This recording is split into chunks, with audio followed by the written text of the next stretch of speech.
ព្រឹត្តិការណ៍ជាតិនៅថ្ងៃទី26ខែមីនាឆ្នាំ1960ចលនាយុវជនរាជសង្គមនិយមខ្មែរបានធ្វើពិធីរាំបួងសួងសតិប្បករនិងប្រគេនចង្ហាន់បិណ្ឌបាតក្រោមព្រះរាជាធិបតានីនៃសម្ដេចព្រះមហាក្សត្រិយានី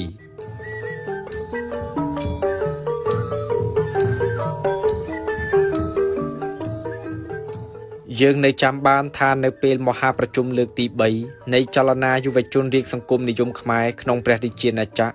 ពួកយុវជនយុវ័នយុវតីទាំងអស់បានស្នើសុំរៀបចំពិធីបួងសួងសតិប្បករមួយដើម្បីតបស្នងសងព្រះមហាករុណាธิគុណដល់ពពួកទេវតាទាំងឡាយដែលរក្សាព្រះមហាស្វេតឆ័ត្រនិងព្រះបារមីដ៏ខ្លាំងក្លានៃព្រះបរមរូបព្រះបាទសម្ដេចព្រះនរោត្តមដែលបានទ្រង់ជួយកម្ចាត់បង់នៅអំពើអកុសលទាំងឡាយឲ្យវិនាសខ្ចាត់ខ្ចាយមានអំពើក្បត់អំពើប្រាថ្នាធ្វើគុតព្រះរាជាហេតុដូច្នេះហើយបានជានៅថ្ងៃទី21និងថ្ងៃទី22ខែមីនាចលនាយុវជនរាជសង្គមនិយមខ្មែរក្រោមកិច្ចចាត់ចែងនៃគណៈកម្មាធិការនាយកនិងអគ្គស្នងការដ្ឋានបានធ្វើពិធីបួងសួងសតិប្បករនិងប្រគេនចង្ហាន់បិណ្ឌបាតនៅឯព្រះទីនាំងទេវាវិនិច្ឆ័យនិងនៅបរិវេណវត្តព្រះកែវមរកតក្រោមព្រះរាជាធិបតានីនៃសម្ដេចព្រះមហាក្សត្រិយានី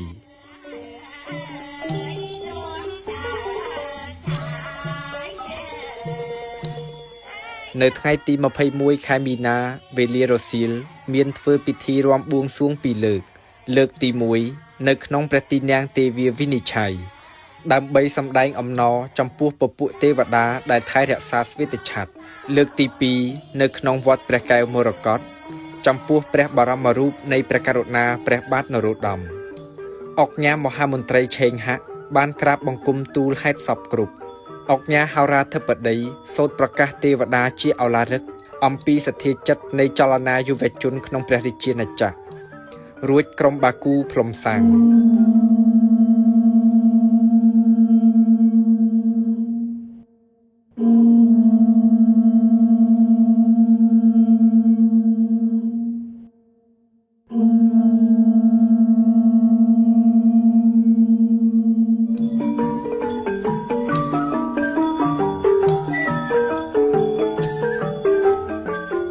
បន្ទាប់មកមានក្រុមល្ខោនព្រះរាជទ្រព្យរាំថ្វាយគ្រឿងសង្វេយ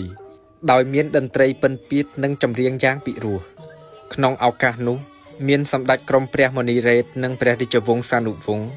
ឯកឧត្តមសានយុននិងសមាជិកក្រុមឧត្តមប្រឹក្សាព្រះរាជាសហជីវិនជួបហែលនិងសមាជិករដ្ឋសភាអ្នកអម្ចាស់វត្តឆៃយវង្សនិងសមាជិកក្រុមប្រឹក្សាព្រះរាជាណាចក្រសមាជិករដ្ឋាភិបាលសមាជិកគណៈកម្មាធិការនាយកនិងស្នងការរងនៃចលនាយុវជនរាជសង្គមនិយមខ្មែរ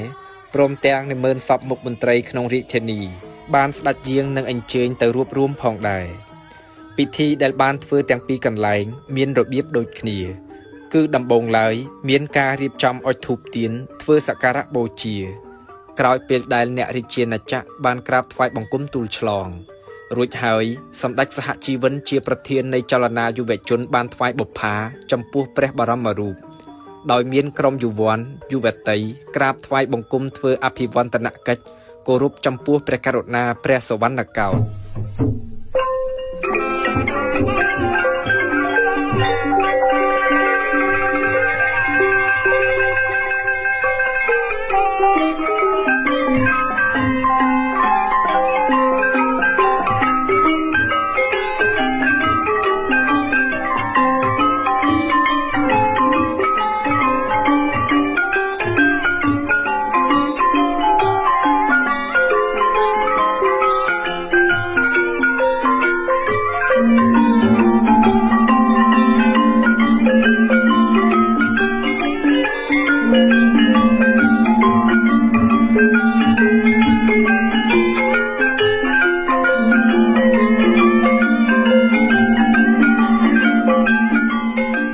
ព្រះសង្ឃចំនួន100អង្គដែលបាននិមន្តមកក៏បានសូត្រព្រះធម៌សតិប្បករនៅព្រះចេតិយធំទាំងពីរ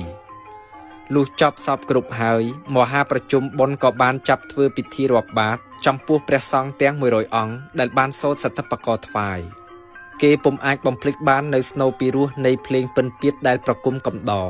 ក្នុងពេលដែលព្រះសង្ឃទទួលចង្ហាន់បិណ្ឌបាតឡើយអ្នកជាតិនិយមសូមថ្លែងសេចក្តីសរសើរនិងកោតស្ងើចគោរពចំពោះចលនាយុវជនរាជសង្គមនិយមខ្មែរដែលបានធ្វើពិធីតបស្នងសងព្រះមហាករុណាธิគុណនៃទេវតារក្សាព្រះមហាស្វេតឆ័ត្រនិងព្រះបារមីនៃព្រះបរមរូបព្រះករុណាព្រះបាទនរោត្តមដែលបានជួយឧបត្ថម្ភគាំទ្រព្រះរាជបល្ល័ង្កនិងព្រះរាជាជាទីគោរពរបស់ពលរដ្ឋខ្មែរទូទាំងប្រទេសឲ្យបានប្រសិទ្ធៈអំពីការប្រាថ្នាធ្វើគុតព្រះអង្គគ្រប់ពេលវេលា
ផុតណា